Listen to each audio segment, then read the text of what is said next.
بسم اللہ الرحمن الرحیم والصلاة والسلام علیک یا رسول اللہ وعلی آلک و اصحابک یا حبیب اللہ۔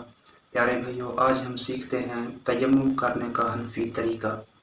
تیمم کیسے کیا جاتا ہے، آج ہم عملی طریقہ سیکھتے ہیں۔ سب سے پہلے نیت کیجیے۔ نیت دل کے پختہ ارادے کا نام ہے، اور زبان سے کہہ لیجیے تو بہتر ہے۔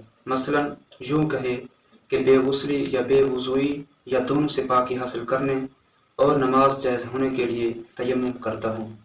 پھر بسم اللہ شریف پڑھ کر دونوں ہاتھوں کی انگلیاں کشادہ کر کے کسی ایسی پاک چیز پر جو زمین کی قسم میں سے ہو، جیسے چونا، ریت، مٹی، پتھر وغیرہ سے ہو، مار کر لوٹ لیجیے، یعنی ہاتھوں کو آگے پیچھے حرکت دیجیے۔ اگر گرد زیادہ ہو تو دونوں ہاتھوں کو جھاڑ لیجیے۔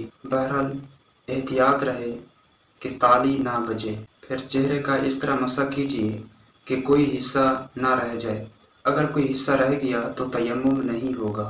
پھر دوسری بار اسی طرح ہاتھ زمین پر مار کر ناخنوں سے لے کر کہنی سمیت مسح کیجیے۔ تیمم کرنے کا بہتر طریقہ یہ ہے کہ الٹے ہاتھ کے انگوٹھے کے علاوہ 4 انگلیوں کے پیٹ کو سیدھے ہاتھ کی پشت پر رکھیے، پھر اس طرح کھینچیے کونی تک، پھر اس طرح کرنا ہے، گٹے تک آنا ہے۔